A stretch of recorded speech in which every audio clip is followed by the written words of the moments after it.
1935, the Lions win the NFL championship. The Detroit Tigers take the World Series.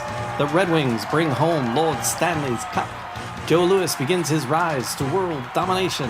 This transforms the Motor City into Detroit, City of Champions. All right, here we go. I'm going to stick it in the ground. It's time for Detroit, City of Champions, the podcast. I'm Jamie Flanagan. Charles Avison. Charles, we are swinging away, man. We're having some fun with Walter Hagen and golf in general. Yep. Yeah. No. This is we're starting to finally dive into him a little bit. Yeah. And kind of working out. It's the thing. The thing that's cool about him is how it is like the story of Walter Hagen is really like the evolution of modern golf.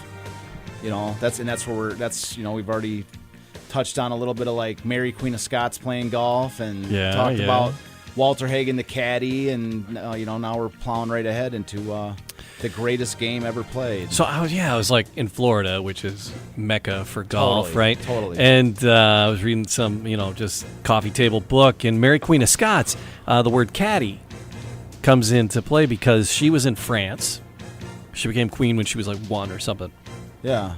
And then she was being educated in France, and she started playing golf in France. And the people that went to school, the boys were called cadets, and the boys had to carry her clubs for her.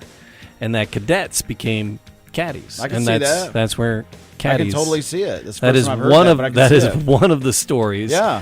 I can see that. Where the word caddy came from. And there's lots of stories, and we're sharing them with you, and we appreciate that you're here, and we just want to do a little business and say thank you. Thank you for listening. Thanks for being there. Go to all the podcast places and do all the podcast things. Like, subscribe, leave a comment, and then most importantly, tell a couple people, tell a couple friends, share it out. That would be extraordinarily helpful. So thanks for listening. And following us and wandering through these stories as Charles unfolds them for us. We both unfold them, man. We're unfolding them together, and we say. I just have a frosty beverage and enjoy what's happening. Really, that's pretty much my deal. Well, I've got a warm beverage, and I enjoy what happens. But before we move into it, I just want to give a little shout out to a good friend of the show, a good friend of mine, David Marsh. Hey, David. David Marsh. If you remember, there was a show. We did a show like 6 months or a year ago. He gave me a windbreaker for Brighton football. Oh, okay. And so he's the freshman coach there, and he just got elected to the Michigan. I just want to be sure exactly what it is. The Michigan High School Football Coaches Association Hall of Fame. Hey. Yes, after an illustrious career. So we put his picture up on the screen there. I'm not going to read the entire thing right now because we got a lot to get into the show about. Sure. But you can read. You can kind of pause the show and take a look at his credentials because they're extensive. And his wife Wendy is a dear friend of mine, and we just want to let them know that we're thrilled for him. So a little shout out to David there. Yep. Some congratulations, David. Hall of Fame. And we're dealing with just nothing but Hall of Famers. Absolutely, yeah. All 1935 was just creating. So that's why it's like a perfect slide in for David. He's a Hall of Famer. We're sliding him into a series on Hall of Famers and people that are extraordinary sports stars. So Walter Hagen. Last time we were talking about him, we went from caddy to pro. Mm-hmm. Today. Yep, and so today we're going to be talking about the very next step, the very next year of his career, which and this is key because so we left off with in 1912 where Walter he was talking about how he became the club pro at the Rochester the golf club of Rochester, and how it was like he's like I'm set, he's getting paid like a great salary. He's making clubs for people at the golf clubs for people. Right. He's got his dad a job as a groundskeeper. He's got a couple of his friends working. He's like this to me was like the most money he'd ever seen. Life is good. Life is good. Like he could have just kind of done well from there on out. Made that a career the rest of his life. And the way that it works though is that you're the club pro, and so when Walter's young still. I mean, this is a guy who's only 20 years old at this moment. Yeah.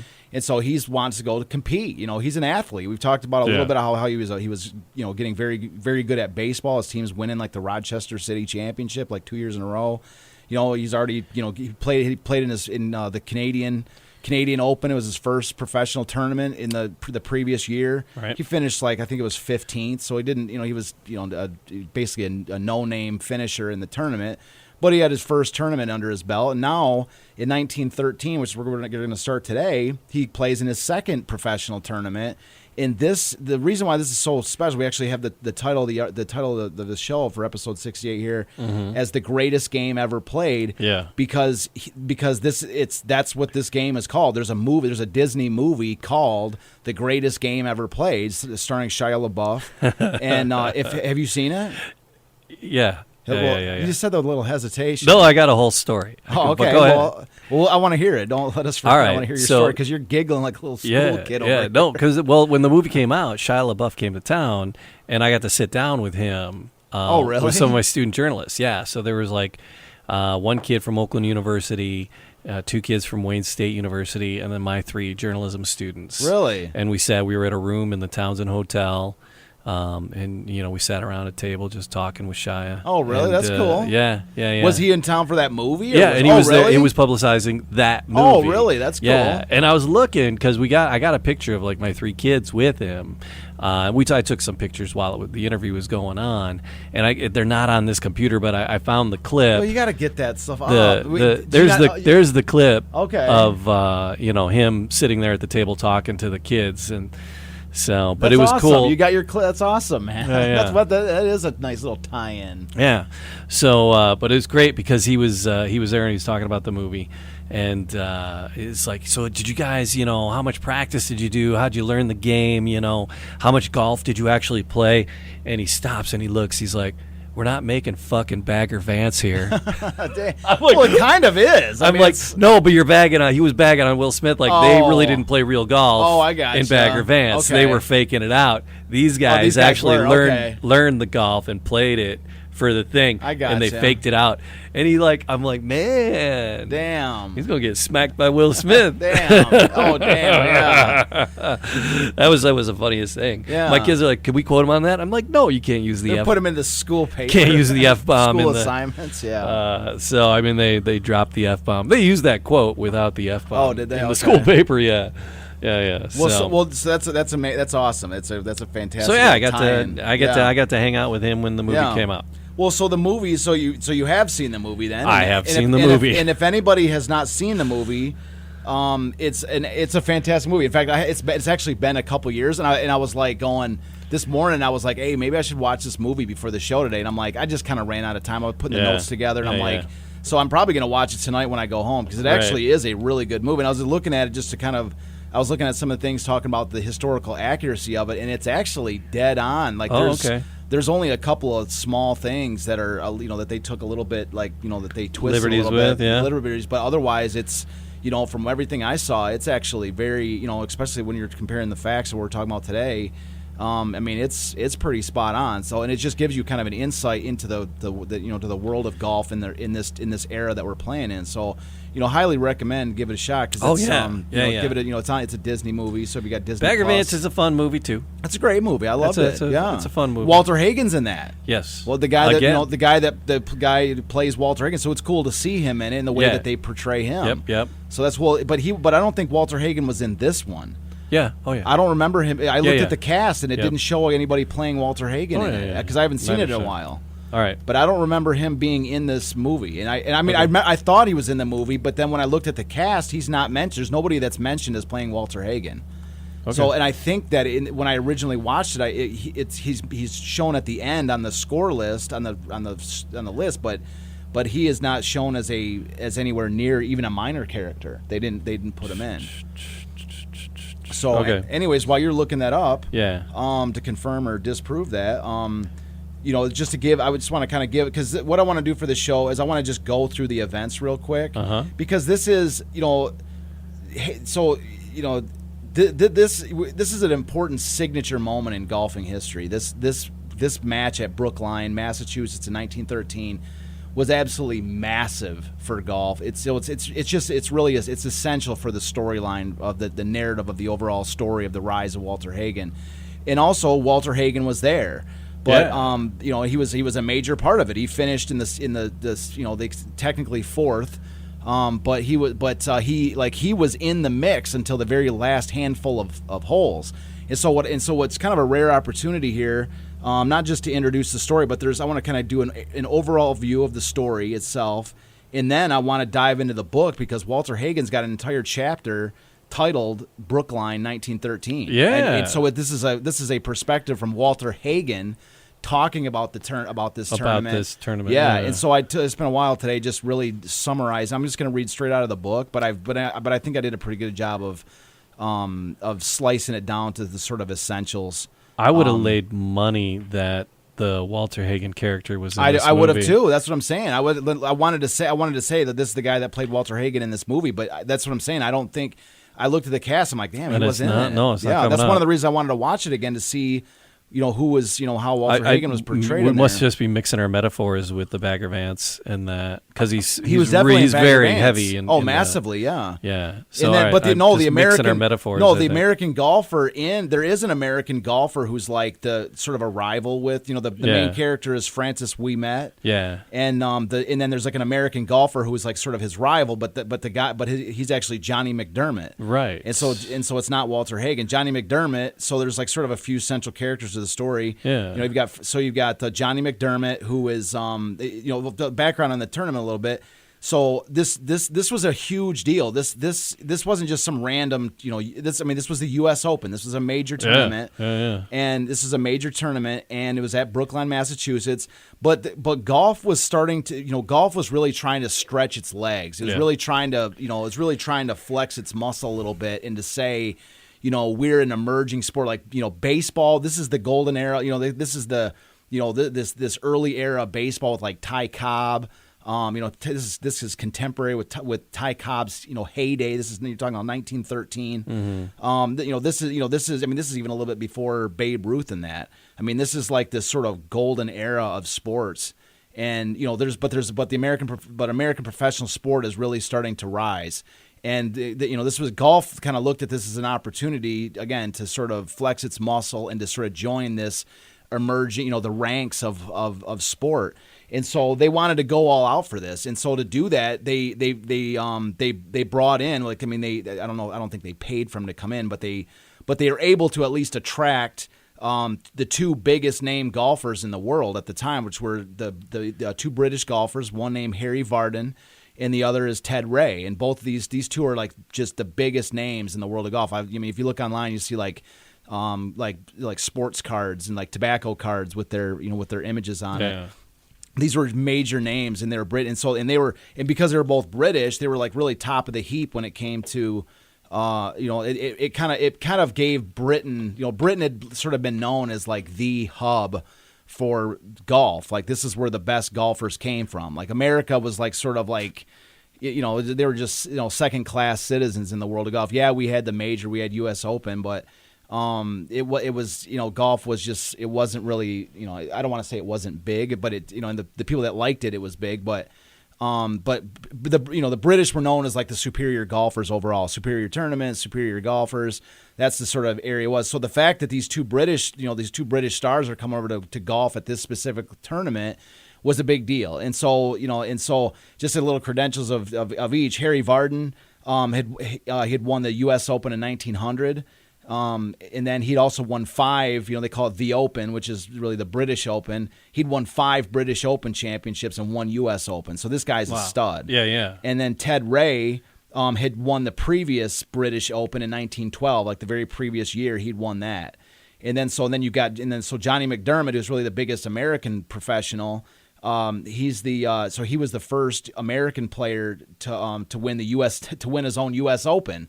Like all the previous U.S. Opens had been won by Brits, and so he's the first American to win. He won in 1911 and 1912.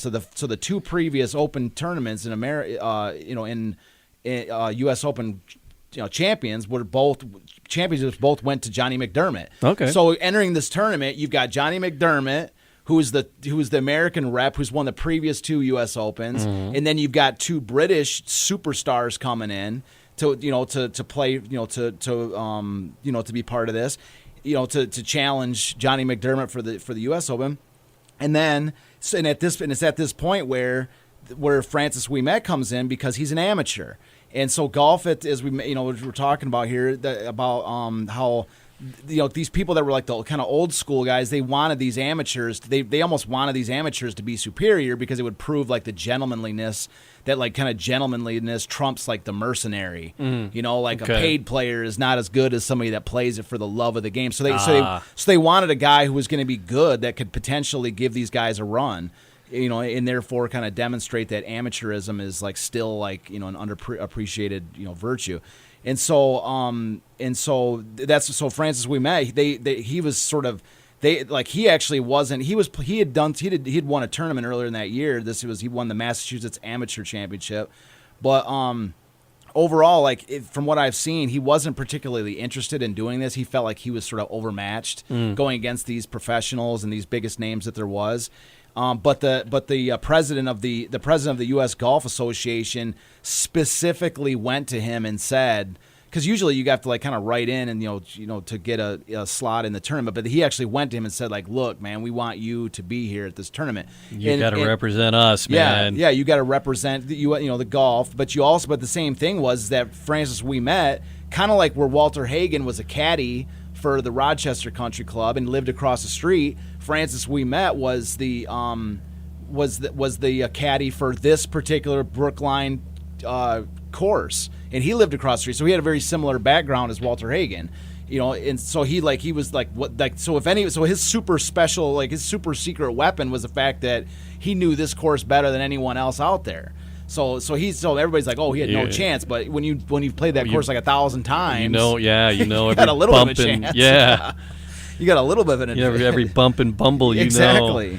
So he had that going for himself. So that's like the sort of group that is about to take part in this. And of course, there's a big field too, and but sort of we'll get to Hagen in a second, but just the overall like sort of how it all went down was. We'll talk about the rainy conditions, how awful it was. Hagen's got a great, sort of quote about that. But the thrill of this event came in the final day. They'd golf for 3 days. You play 3 sets of golf, 3 sets of 18 holes over 3 days. Yeah. And on the third day, so the two British golfers, Varden and Ray, were both like winning. They were both like kind of neck and neck for the lead. And Francis Ouimet was hanging with them, and he was 2 strokes down with 6 holes left to play. Oh boy! And then he rallies and has a great series of holes to rally up and tie with them on the final hole, which sets up this massive, the next day, a tiebreaker. It's an 18-hole tiebreaker, so it extends onto an extra fourth day. Wow! And when that happens, this 18-hole playoff, it becomes this massive thing. I mean, you can see why. I mean, the way that they portrayed it is you've got an amateur 20-year-old and Francis Ouimet who's started off on this very course as a caddy. Yeah. And he's standing up against the 2 biggest names in the world of golf, and besides that, he's going against the British, who are the dominant golfers in the world. And here's an American who's playing for American pride. I mean, that's just got everything you could ever. When you see the movie, you can see. I mean, the movie doesn't exaggerate the excitement. I think that's what probably the best thing about the movie is how they nail just how people really got excited, because it's just. I mean, when you look at the credentials of sort of what came after this. They say there's the biggest crowds ever seen at an American golf tournament, and that not for the tournament, but just that day. The fourth day, all these crowds were showing up, and it became this national news story. It was it was cut front page news of every newspaper in the country. It's told David and Goliath, easy to market story, which you can see why. So anyway, Ouimet finished. One shot under par, which was 5 shots ahead of Varden and 6 shots ahead of Ray. Boom. And so he wins the tournament. A massive upset. First amateur to win a U.S. Open. It just becomes, like I say, it brings golf. I mean, this is beyond what these people, what these golf association could have hoped for, because. Talk about flexing some muscle. This is like a sport that is now, widely known amongst people. And maybe somebody saw a game of golf and goes, this game is like watching grass grow or something, If they thought it was boring, well, all of a sudden now they're getting reports that this incredible match just happened, and like, hey, maybe there's this opportunity to, maybe this might be something I'd be like to get interested in. But they talk about, there's a list of credentials about this, about how big, about the impacts of this very specific game. The mainstream press goes crazy. Ouimet's a star, at least for a short time. I mean, it was sort of, I think it was a bit of a flash in the pan. I mean, he was famous throughout the rest of his life, but not like it wasn't like that fame, like it just got bigger and bigger over the years. It was like really sort of a moment in time, I think. But again, it doesn't mean that he disappeared. I mean, he was still he was still doing tournaments and winning stuff the rest of his life, but as an amateur. But and also, so like, whereas Britain had previously dominated golf, now America is sort of now on the scene of golf. And then you've got there's some metric that I saw where it was talking about how the number of players in America tripled over the course of the next 10 years. And then golf courses just became to pop up all over the place. Yeah. And like, whereas golf was like previously, sort of like very, super exclusive. You had to be like a very special club and belong to some super rich club. Now you start to see like public courses where just the general public can go and get a game of golf in for a certain amount. Yeah. So it just led to this. It brought golf out a little bit more into the mainstream world. So it was a really significant. This is a significant event in the history of golf, and it's certainly worth worth the effort to cover. And do you golf at all? I have. Yeah, I have. Because you're in Scotland. Yeah, I told you that story I had. I was possessed by the golfing gods. Yeah. One of my favorite public courses used to be out on Belle Isle.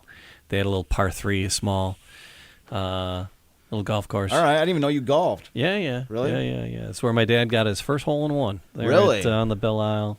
And it was like a hole. It was a hole you got to go over some water, and so you grab a crappy ball because you're like, I'm going to put it in the water, right? Yeah. So what's he do? He takes this crappy ball right in the hole. Jeez. Because you get your hole in one, right? You take that ball and you put it on your mantle at home, right? What an amazing! You had a crappy water ball. Yeah, but what an amazing feeling though, dude. Could you imagine getting a hole in one? Oh, that's like the greatest. You're like, I mean, after this, like, it's all downhill. Like, this is the peak of the mountain. I've just got a hole in one in golf. Well, and then they retired and they split their time between here and North Fort Myers in Florida, and they did a little trailer park, and there's a little par 3 golf course, really short. Little par 3 golf course that runs through it. But, so they jump on and play every day, whenever they want. So he was playing it, and he got a bunch of hole-in-ones there. So I need like 3 or 4. Oh, your dad? Yeah. Dude, what is he, some kind of a hole-in-one master? Well, I mean, no. I mean, it's like that's like a par 3 course. It's like they're all like, you can hit the green. The ball is that big, the hole is that big, and you're drilling it from 180 yards away or whatever. Well, no. I mean, these are all like 60, 70. I think the longest hole is 120 yards. It doesn't diminish the achievement of it because you're using a club that looks like, it's like a shillelagh cane. So I got him a golf towel. Drill it over there. So 3 or 4? How many did he hit? Yeah, 3 or 4. I don't know. I forget. I think it was 4, but there was one of the holes he got twice. He got a hole in one twice. Oh my god! On the same. But so I got him so there's 9 holes, a little 9-hole course that goes through. So I got him a golf towel that had the numbers 1 through 9 on it, and then I had it was embroidered with the numbers 1 through 9, crossed and out. then I had the holes that he got the hole-in-ones on X'd out. Damn. And yeah. So he loved that towel. And I'm like, That's you got to get some awesome. more. I want to X out some more for you. I'll take it back and I'll embroider another X. That's on the first it, person I've ever known to get a hole-in-one, man. Yeah. I don't know. I've never even heard of anybody. Well, I did once, but did it's you really? it's right through that clown's mouth. Oh, yeah, I know. That's what I was gonna. That was the next thing I was gonna say was, I've had a few hole-in-ones, a few. Bounced off the windmill. Your dad's probably had more hole-in-ones than I have hole-in-ones on the putt-putt greens, man. Like I've had a couple on the putt-putt course, but right in there. But no, that's awesome. I had no idea. So we're gonna get into Hagen now from his perspective from Brookline. And there's actually kind of it's not a hole-in-one incident, but it's something similar for his experience, which is actually kind of a cool little story. This comes out of the Walter Hagen story, the Hague himself. The Hague himself. This is coming out in his own mouth. So this, I just think it's kind of a cool opportunity to talk about, Hagen's experience here, because in the movie he wasn't, you see at the very end of the movie when they show the scoreboard that his name is on there. Yeah. And I thought he was in it. I would have laid money. Yep. Yeah, and so here he is. he's talking about his experience there, and so this is a firsthand eyewitness about what and I don't know how many eyewitnesses there are to this tournament. I mean, I don't even know if Francis Ouimet has a book and talks about it, or if any of the officials. I mean, this, as far as I know, this is the only firsthand source saying that's there talking about the color and besides the pageantry and the news rain articles, and stuff. But sitting back, post and reflecting, That's what I'm saying. So this might be the only. I don't know, but Yeah. I mean, you're going to see. I think it's a pretty good sort of overall description of what it was like there. So, so diving right in. So this is 1913. He's coming off. This is his second tournament, and he's all right. So this is Walter Hagen. When I sent my entry that summer, I believe I was more concerned about the clothes I planned to wear than I was about the kind of game I'd have to play. The outfit had cost me plenty of money, $10 for the shoes alone, but I had managed to copy Tom Anderson's getup as closely as it could be done. My pure silk striped shirt sported as many bright colors as Tom's, and I had that red bandana knotted so casually around my neck. My white buckskin shoes with thick red rubber soles were laced with the widest white laces I had been able to find. And the white flannels, I had the cuffs turned up just once, perfect for the well-dressed golfer or any active sportsman. So he's talking about his clothes, right? So he says, that's his focus is he's thinking about more about his clothes and his look. He's about to make, this is his real entrance onto the real stage here, and he's like, I gotta look. Like, there's a guy, Tom Anderson, he talks about it in the book, how he saw this guy and he was like the poetic picture of a perfect golfer. And he's like, all he wanted to do was emulate this guy. He was saving up his money to acquire all the pieces of clothes he needed to look just like this guy, including the fold of his cuffs just turned up just once, not twice, because then you can start to look like a rube. He's like, no, just the one cuff flip. And so and he devotes a ton of time in this book talking about his outfits and stuff, man. He's got a whole section, which it's too long to talk about it right now, but he talks about all the gear and all this that he wore. And so anyways, so I'd scratch hard to buy that first pair of white flannels, and I rode the day coach to Boston in September of 1913. I checked in at the Copley Plaza, for I was determined to live first class in keeping with the outfit I planned to wear on the golf course. The manager gave me directions for reaching the country club. The country club. It says, as the golf club in Brookline was known. So it's the with like capital the country club. The country club. As the golf club in Brookline was known, and I lost no time in getting out there. So that's like him, talking about him getting himself dressed up. And so this is a short time later. He goes to the clubhouse. You're Johnny, or the locker room. You're Johnny McDermott, aren't you? I asked. Well, I'm glad to know you. I'm W.C. Hagen from Rochester, and I've come over to help you boys take care of Varden and Ray. That brought some laughter, of course, and a lot of kidding from the pros who were listening, but I didn't mind. I was meeting and seeing the greats of the game. I met Varden and Ray, who'd both won the British Open Championship, and Varden was touted as the best player in the world. As I expected to become the best, I decided to keep my eye on him. In fact, I stood around and gawked at him like any other greenhorn from the pastures.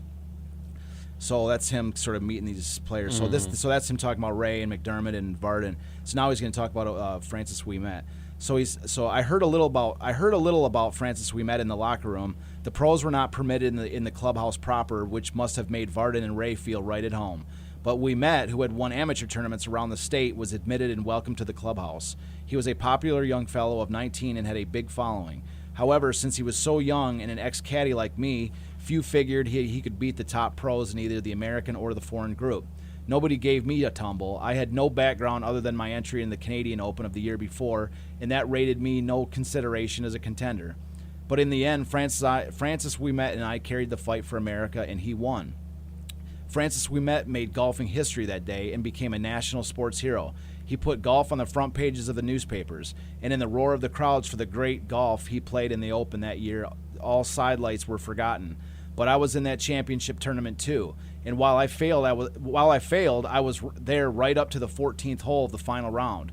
Through the 13th hole, I was tied with Varden and Ray, who were playing a few holes in front. I had a 12-foot putt for a birdie 3 on the 13th green to go a stroke in front of the two Englishmen, but my ball rimmed the cup. My par 4 kept me even with them. To be honest, I was not thinking about Ouimet, who was playing behind me, for I was engaged in a chase after the big shots from over the seas. So he's talking about he didn't even He didn't even see him coming up behind. Well, yeah, he didn't. He wasn't even thinking about we met. Right. He was gunning for those two, Sure. and he was on their heels. He was. I mean, he was right there. As was we met. Yeah, and so was we met. But he was like, I wasn't even focusing on him. Yeah, I was focused on the big boys. It's like, holy crap, here it comes. That's amazing. So he's talking a little bit about the weather right here. So he says, I've rarely seen worse weather for a championship. It rained and continued raining. And the air was chilling and cold. On the final day of the play, the fairways were a soggy mess. My handsome golfing outfit, wet and soiled, clung to me limply, but that had become unimportant. By the end of the third round, I was only 2 strokes behind Varden and Ray, and a few people had begun to notice the kid from Rochester.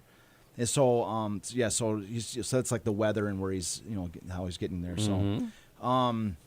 So now he's talking about. All right, so here we go. So he's talking as he's progressing. So here's the thing. So he starts out. So he starts out horribly in the final round. Oh. So his first 3 holes, like it's a huge description, but it's really bad. Like he starts out awfully. This is the final day, and he says I just did terribly in the first 3 holes.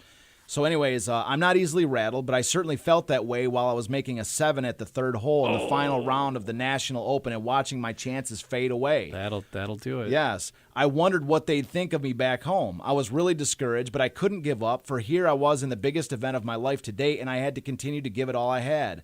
Walking over to the 4th tee, this is an incredible story. Listen to this.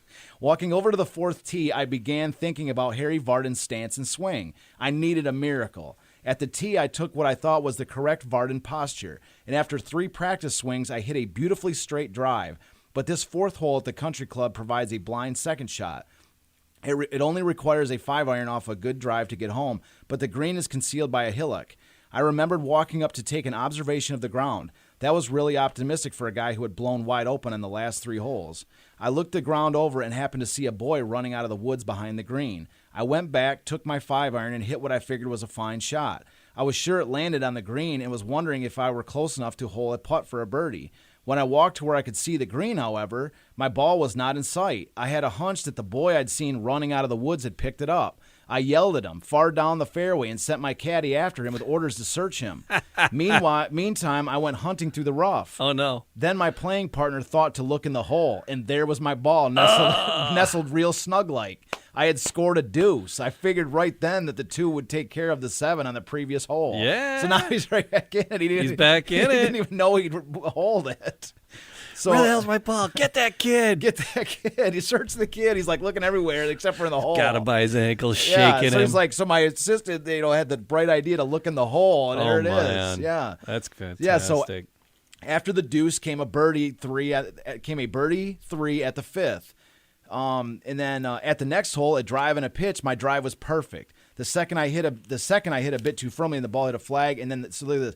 The second I hit a bit too firmly, and the ball hit the flag at the top of the pole. Nope. But it caught in the folds of the flag and dropped down besides the cup. Another 3. God, So this guy, that's like this should have been part of the movie. Oh, I know this is a recurring thing with him. There's people gonna be saying like this guy can hit the worst holes you've ever seen, and then like have miracle shots. Like it hits the flag, it gets caught up in the flag and drops. I've done that. I've done that. Oh, have you? I've done that. Yes. So he said I had lost four strokes to par. I had lost 4 strokes to par in the first 3 holes and recovered them in the next 3. He's like, now I was back in the running again. So the 8th, a par 4 hole, I managed to mess up by taking a 5. Coming to the 9th, a long par 5, I finally got on the green in 3, but I was putting badly and wound up taking 3 putts. My chin dropped a bit and I felt sick. When I reached the 10th tee, a few people who had heard of my run of 2, 3, 3, 3 from the 4th through the 7th wanted to know what I'd gone out in. I told them somewhat gruffly, wondering what difference it made now. I'm out in 40. My small gallery began buzzing, and one fellow said, "That's fine." Fine, I thought disgustedly to myself. Then I asked the man who'd made the remark, "What's fine about it?" He informed me that Varden and Ray had both gone out in 42, which made me even with them, and in 9 holes yet to play. The word got around, and I began to pick up my first sizable gallery. So he's like, what's fine about it? And you're like, the other dudes, I'm sucking in the 70s here. It's like, well, they're like, yeah, well, so are they. Yeah, you're good. yeah, And he's like, oh, shit, okay, I'm in. And then the gallery starts to grow around him, all right. So spectators kept me informed about Varden and Ray, and when I reached the 13th green, I barely missed a 12-foot putt that would have given me a one-stroke lead. Lady Luck left me at that hole and probably went over to take care of Frances Ouimet, who I've heard needed her badly about that time. And that's that where he's referring to is this huge comeback that he had in this final day. So where he was coming back, this is when he sort of imploded at that exact moment. So it's been 41 years since that National Open at Brookline, but every shot is as vivid in my mind as though it were yesterday. The penetrating drizzle of rain, the wet grass, my red rubber-soled shoes slipping precariously on the soggy turf, my desperate shift into the Varden swing, that fatal 14th hole. And he's got a huge description. Like, he's not lying when he says that the 14th hole, he remembers every detail. Oh, man. I can't go. It'll be the next 10 minutes because he analyzes every grass blade and every, like, it's like you can tell this is one of like the biggest regrets. But of his ultimately, life what happened? Because on that 14. was 14th destroyed him, and so that's what he got a. So he says I took a 7 and rolled myself right out of the championship. He took a 7 after all these great holes. Yeah. I says I played the last 4 holes in the same figures as Varden and Ray and finished with a 307, 3 strokes behind them. The 3 strokes I lost on the 14th hole. I tied for second place with McDonald Smith, Jim Barnes, and Lewis Tellier. Ouimet came in later to tie Varden and Ray, and the 3 of them played off a first-place tie the following day and finished up in that order. A little luck on that 14th hole, and I would have been in that playoff. So he was just there. He missed by that one thing. Yeah. And so, so this is what's kind of interesting. I'll just read it. So this is like the final little quote. So back in the locker room, I got my gear together, and after assuring the fellows I'd see them next year, I went into Boston and took the train for Rochester. I was disappointed I had made such a mess of that crucial hole. I should have been right up there at the top, but I wasn't. However, after I reached home, I wondered why I hadn't stayed at Brookline and followed Varden around the next day. I could have learned plenty more from him, but I didn't think about that until after I got home. He wasn't even there on the final day. Oh, wow. So he was like, the whole world is at this is the biggest attended golf event of in history. Yeah. I mean, like, they made a movie about it. Yeah. And it's probably the last. And he was like, screw it, I'm going. But yeah, you have that 14th hole, man. He devastated. That get in your head. Screw so it, I'm while going everybody home. else in the world is like going there, he's like on the train. I'm out. It's like, wow, traffic's really light getting out of here. And really, and he doesn't even regret missing the day for like how exciting it was. He regrets not standing there watching Varden to learn more. That's his regret. He doesn't sit there and go, "Oh, I really wish I would have seen this incredible finish." He says, "I wish I would have seen Varden, who didn't even win the tournament." Like that's how much respect they all had for him. And he said he had his miracle turnaround when he started copying Varden's swing. So he's like, "I would have maybe improved if I had stayed and watched him in that final." He didn't care about like he said. I just thought it was kind of interesting because he's like. Yeah. He didn't say, like, oh, man, I missed that last day. Everybody in the world is watching it except for me. I was on the train. So that's Walter Hagen's perspective on it. I thought it was kind of a cool little Does he talk anything about the little caddy and from the Greatest Game? He doesn't talk about him in there. Right. But we have the picture on the screen with him on So, because that's all part of the little story there with that caddy's real. The caddy's real, Yeah. And then caddying for Ouimet and then the rejoicing afterwards. Yeah. And there's we got the photos side by side with the actual with the cover of the movie. That's good stuff. That's so where's Walter at now? So he's the pro up in New York, right? Yeah. But he's only he's young. He's 20, right? Yeah, no. Ouimet's 20. How old's Hagen's 20. Hagen's 20 as well. Oh, okay. And Hagen calls him 19 in here, but I've read elsewhere that he was 20. So okay. I mean, there's some thereabouts. But Hagen Hagen's 20 years old at this moment too. So this guy's 20 years old. So this is his first major tournament. This is only the second tournament he was ever in. The last tournament he was an assistant pro, club pro. He wasn't even a head guy or anything. So this is where he's at. He's headed back to Rochester. He's bummed for losing, but everybody when he gets back to Rochester, we're going to talk about it next week. But when he gets back to Rochester, everybody there is like Man, you're awesome. You were in this game, man. You were You right were in there. the game. You were right there with them all. Well, And yes, so we're going to talk about next I week. was. We're going to talk about next week, but we're going to get into it next week. What's going to be kind of interesting is that he's actually, sort of at this moment, he can kind of write his own ticket in golf. Yeah. Or at least, maybe try out, go for the next shot. But it's going to be odd because he's going to get a chance with the Philadelphia Phillies in baseball. He's gonna. That's what I'm saying. This guy is interesting, man. He's gonna get a shot. What is he, Golden Tate? He's gonna get a shot in baseball for the Philadelphia Phillies. All right. So I think Golden Tate's playing baseball now. I don't know. I didn't hear anything about that. Yeah. Football player? Yeah. Really? I didn't know. I didn't hear about that. Yeah. Well, because he was a two-sport athlete at Notre Dame when he was a ball player. Huh? No, I didn't know. I had no idea. So yeah, I'd say more like a Deion Sanders or something, but I've never heard of like a golfer that plays golf. Yeah, and baseball. no, golf and baseball. That's a little. The only golfer baseball player I've heard is Schoolboy Rowe, right? Who won a golf championship on the same day as he actually won the golf tournament on the same day as he won a bunch of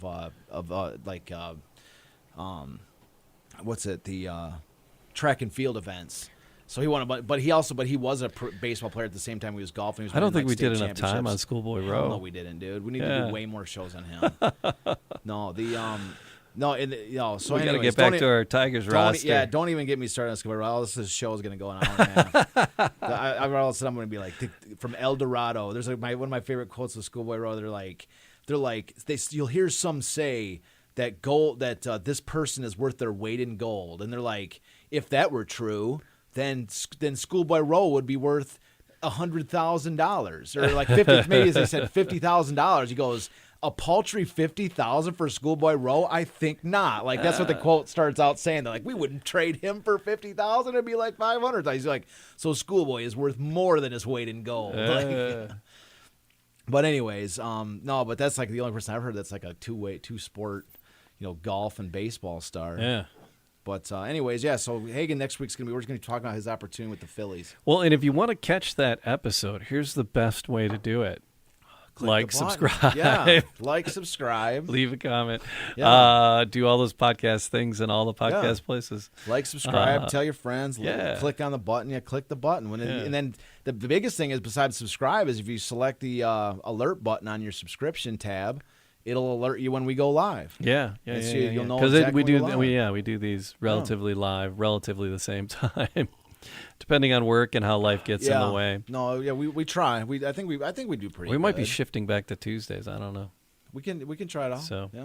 But yeah, normally, I mean, people listen wherever, whenever, however. But a lot of times we're recording on Thursday nights. Yeah. At present, when we're around episode 68. 68, man. I think it's pretty good. Yeah. I mean, most shows been 80% of podcasts don't make it past the 12th episode. Oh, really? Yeah. Man, it's like they say, there's 4 million podcasts. There are. But 80% of those aren't recording anymore. Yeah, it's the number of podcasts that are have recorded more than 10 episodes and recorded in the last 6 months. The number drops down to 400,000 or something, which is still a crap ton of podcasts. Yeah, but it's not 4 million, 5 million podcasts. Anyway, so I didn't know that. I know that's so that is good, man. So I think 68's that's a pretty solid number. That's 68 hours of at least. Each show is about an hour long. Yeah. So we put some time into this, man. So I'm pretty proud of it. I know. My liver can probably take about another 68 more. I know. But no, so we thank everybody who listens and follows along. Chris chimed in. Catherine Gonzo said hello. Long time no see, guys. As well. So thanks for listening in. Diamondbacks in 2007. Chris said, Tate was drafted by the Diamondbacks in 2007 right out of high school. But I think he's back to baseball now. Interesting. That's awesome. Good luck to him. So I did a bunch of work for him when he was here in Detroit. Oh, really? Yeah. So I my kids. He did these big celebrity bowling things. It's like bowling with the Lions, and you would pay like crap tons of money, and you just hang out with them, drinking all night. But I mean, like all the Lions were there. Oh, that's cool. Calvin Johnson was there, Stafford was there. I mean, everybody was there, and it was all for the military. It was all for, veterans. All the money they raised went to like local veteran and like more current veterans. Like Iraq and Iran veterans, so younger dudes that were struggling, and they would. But people would pay, and they'd just be bowling, and the lines be coming on and off the lanes and bowling with people, and it was fun. So we were video. I photographed it and had a couple kids photographing it for their socials. Yeah. And shot some videos and produced little videos for their socials and stuff. So him and his wife Elise, really good people. That's cool. No, I always seemed like it. I always thought he was a pretty good player and everything, solid athlete. Never there's never any kind of controversy with him. So that's how you can kind of tell. Then so Shia LaBeouf, I can't wait till next week, and I can drop more. Well, I can do more name dropping. Whenever I hear Shia LaBeouf, like it's always the video that he put out where it's just interesting. Have you seen the video where he puts out? He's like, just do it, do it. God, it's like burned into my brain. Oh my God, he's like such a and as flip much, chicken. I know he is, but there's something about it where he's he's not the first one I've ever heard to say something like that. So his manner is a little awkward, I think, but. There's something to be said for like you're like, when you're going, I don't know if I should do that, and then you're like, just do it, and you're like, you know what, I'll listen to Shia LaBeouf. Right. I'm just gonna do it. You know what, I'm gonna take his advice because he seems like he's pretty passionate about this particular message. Yeah. All right, we're gonna wrap it up, and we're gonna do it all again, and so. There you go. Like, subscribe, leave a nice comment. Fade out. You're supposed to fade to the end with something clever. I forgot. I forgot how it's. So we'll stick it in the ground again next time. Way to go! You put some time into that closure. It's Detroit City Smooth Champions. Finish by Jamie Flanagan. Bye. Come tune in for the smooth. Bye. Finish.